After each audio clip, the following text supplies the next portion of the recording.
समान, लेकिन देखते ही देखते वो ऐसे आकाश में खड़ा हो गया, वो हाथी के समान बढ़ता गया, आकाश में खड़ा हो गया। कौन है जी? यहाँ पर भगवान ने अवतार लिया। किसका? बारहा का।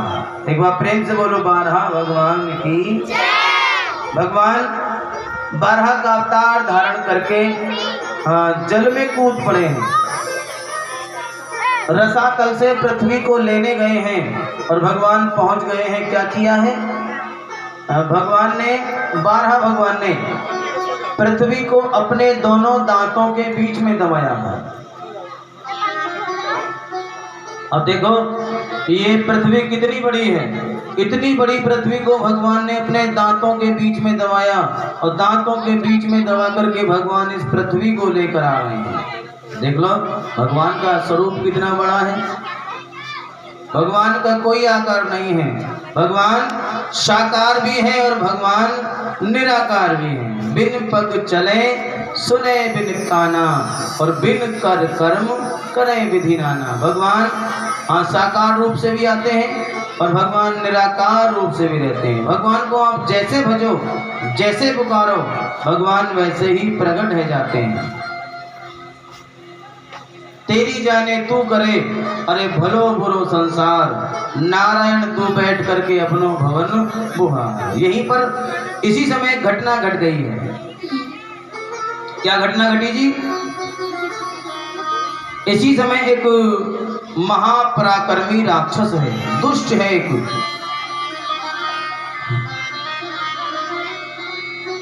कौन है जी? इसका नाम है हिरण्याक्ष।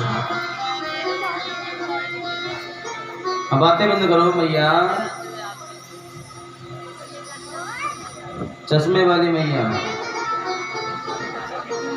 अब देखो हिरण्याक्ष नाम का राक्षस आया है। इसने क्या किया? अपने हाथ में गदा ली है और चारों तरफ को गदा को घुमाते हुए आया है। चारों तरफ गदा को घुमाते हुए अपनी बाजुओं को फैलाते हुए आया है और बड़े शोर मचाते हुए यहाँ पर आया है।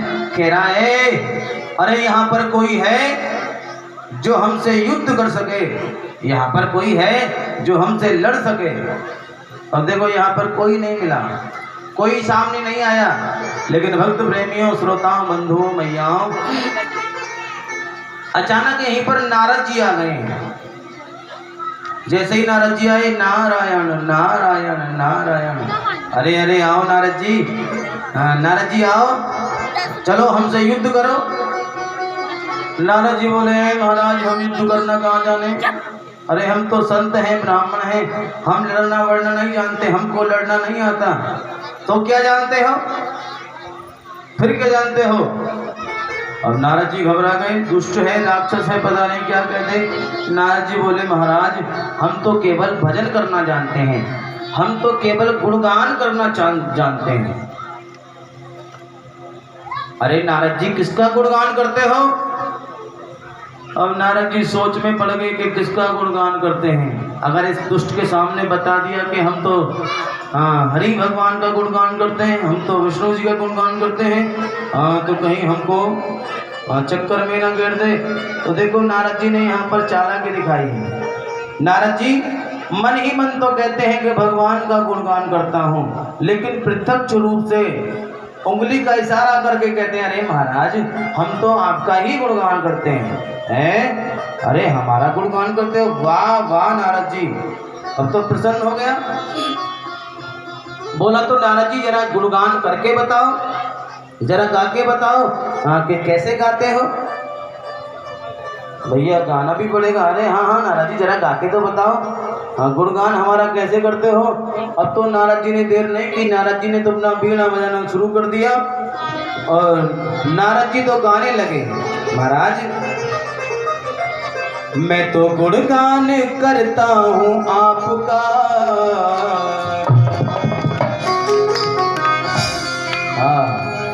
मैं तो गुणगान करता हूँ आपका, मुझे डर है न तीनों त्रिताप का, मुझे डर है न तीनों त्रिताप का। अरे मैं तो गुणगान करता हूँ आपका, मैं तो गुणगान करता हूँ आपका, मुझे डर डर है ना तीनों प्रताप का, मुझे डर है ना तीनों प्रताप का।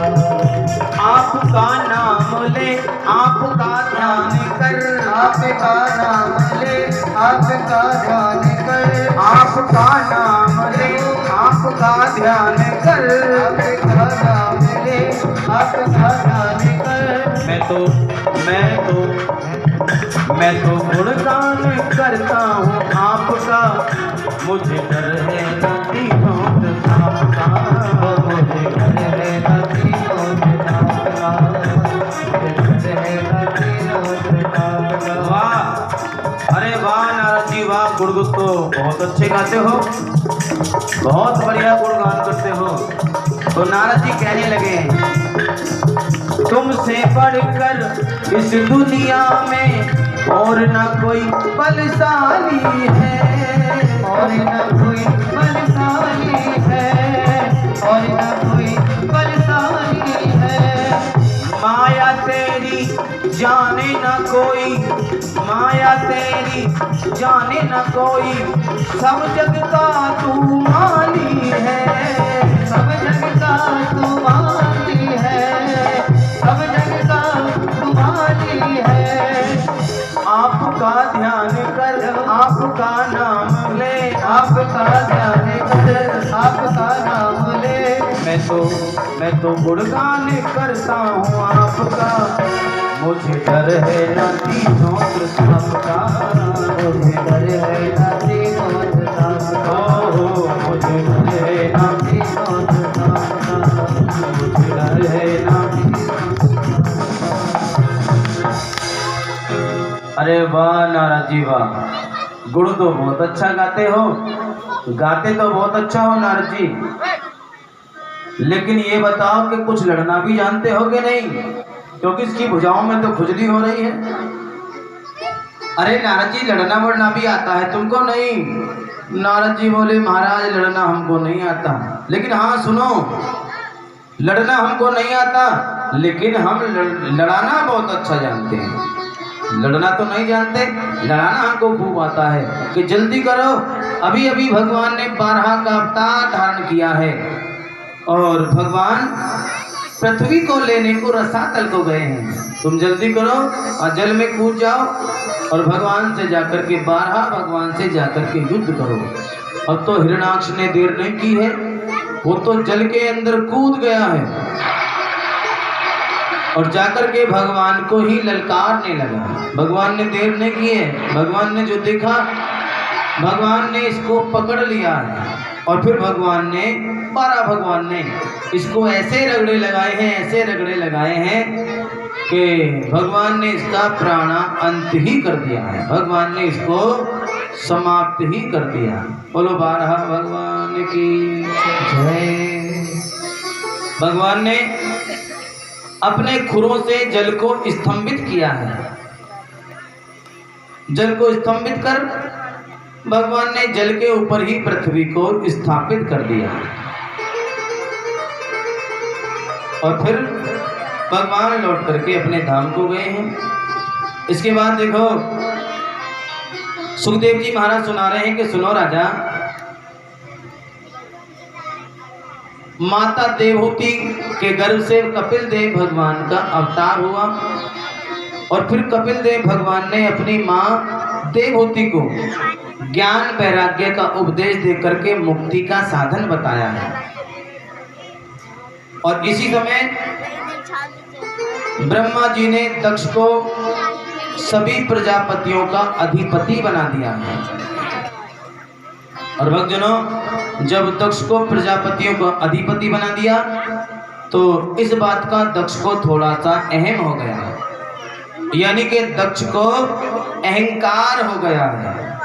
और उसने क्या किया है, प्रजापति दक्ष ने अपने यहाँ पर एक बहुत बड़ा अनुष्ठान किया है, एक बहुत बड़ा यज्ञ किया है। बृहस्पति सब नाम का बहुत बड़ा महायज्ञ किया और इस महायज्ञ में इसने सारे देवी देवताओं को बुलवाया, सबको बुलवाया।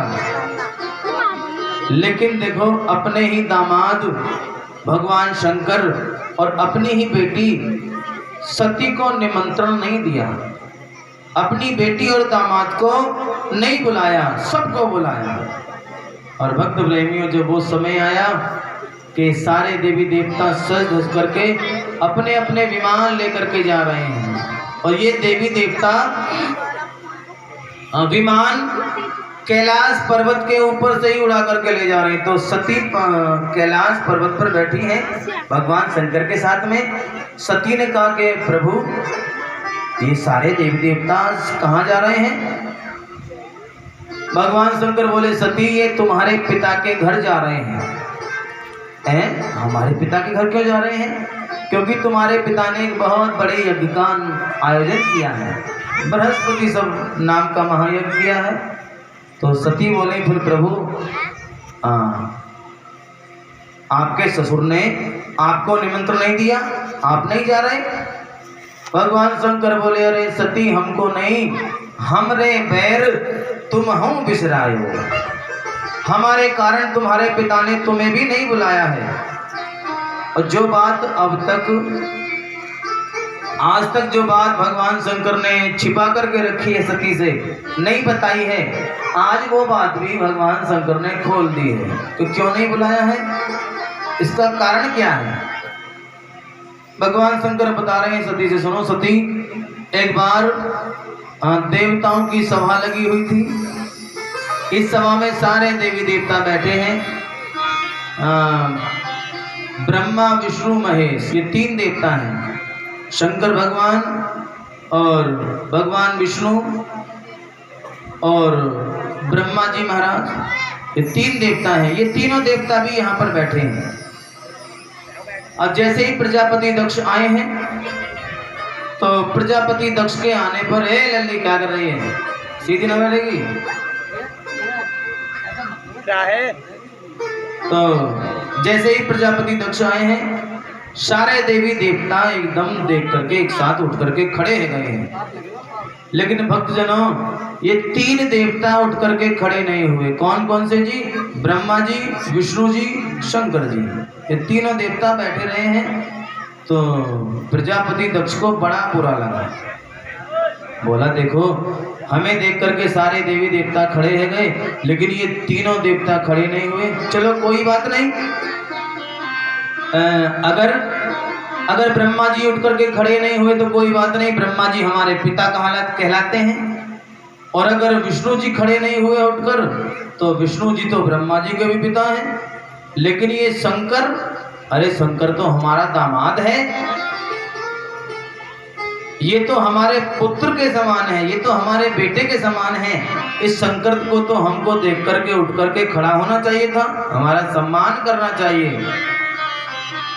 यहाँ पर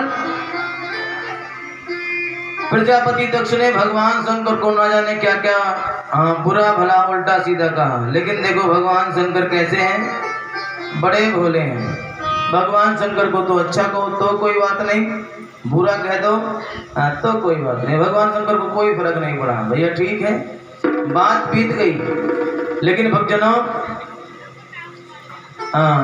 मानो आज इसी अपने अपमान का बदला लेने को प्रजापति दक्ष ने यहाँ अपने घर पर बहुत बड़ा महायज्ञ किया है, सारे देवी देवताओं को बुलाया है, लेकिन अपने दामाद भगवान शंकर और अपनी बेटी सती को निमंत्रण बुलावा नहीं भेजा। जब बुलावा नहीं भेजा तो सती को पता लगा है कि आज मेरे पिता के घर में यज्ञ है। तो सती ने हाथ जोड़ करके प्रार्थना की है, किससे? भगवान शंकर से बोली है सती, प्रभु कि अगर आप चाहो, कि अगर आप कहो तो मैं अपने पिता के घर चली जाऊं, अपनी माँ से मिलाऊं। भगवान शंकर बोले, अरे सती सुनो, बिना बुलाए कहीं जाने से इज्जत नहीं होती, बिना बुलाए कहीं नहीं जाना चाहिए। लेकिन सती सोचती हैं अगर मैं नहीं गई तो ऐसा ना हो कहीं ससुर दामाद में लड़ाई झगड़ा राड़ ओढ़ना पड़ जाए। क्यों जी, मैं जाऊंगी, जाकर के अपने पिता को समझाऊंगी, समझा बुझा करके यहाँ ले आऊंगी कि चलो अपने दामाद को मना करके लाओ। वो यहाँ पर आएंगे और भोले बाबा को मना करके ले जाएंगे। सती तो ये सोच रही है, लेकिन भगवान शंकर बोले सती बिना बुलाए मत जाओ, बिना बुलाए हमको कहीं नहीं जाना चाहिए, चाहे कोई कितना भी हो, बड़े घरबार धन वाला। भक्तजनों, जहां आदर ना होता हो वहां जाना नहीं चाहिए। लेकिन देखो सती तो बार बार जिद करती है। भगवान शंकर ने समझाया। सती बोली प्रभु सुनो, मैंने तो सुना है कि कुछ स्थान ऐसे होते हैं कि जहां पर बिना बुलाए भी चले जाना चाहिए, जैसे कि अपने मित्र के घर, अपने पिता के घर, अपने गुरु के घर। अरे सती चले जाना चाहिए, तुम ठीक कहती हो कि इनके यहाँ पर बिना बुलाए भी चले जाओ, कोई बात नहीं, लेकिन कब जाओ? जब इनके घर पर कोई उत्सव ना हो, इनके घर पर कोई शादी विवाह, जन्मदिन या कोई फंक्शन, कोई कार्यक्रम इनके घर पर ना हो तो कोई बात नहीं, बिना बुलाए भी चले जाना चाहिए। लेकिन जब इनके घर पर कोई कार्यक्रम है, कोई उत्सव है और उत्सव में तुमको नहीं बुलाया है, हाँ तो बिना बुलाए फिर वहां पर नहीं जाना चाहिए। लेकिन देखो सती नहीं मानी है, नहीं मानी। भगवान शंकर ने बहुत समझाया, बहुत समझाया। सती हाथ जोड़ करके प्रार्थना करने लगी, प्रभु हाँ अगर आज्ञा दो, तुम्हारी आज्ञा के बिना तो जाने वाली नहीं हूँ, अगर आप आज्ञा दो तो चली जाऊं। बाबा मना करते हैं और सती बार बार जिद करती हैं और बोली हैं, मेरे भोला कह दो तो पीहर जाऊं, मैया से मैं मिल आऊं, यज्ञ रचाया मेरे बाप ने। भगवान शंकर बोले सुनो सती, मेरी भोली मत ना पीहर को जइयो, अरे मेरी ख्वारी करवइयो। हाँ हाँ, क्योंकि मुझे ना बुलाया री तेरे बाप ने। आओ जरा दोनों हाथ की ताली सेवा करें।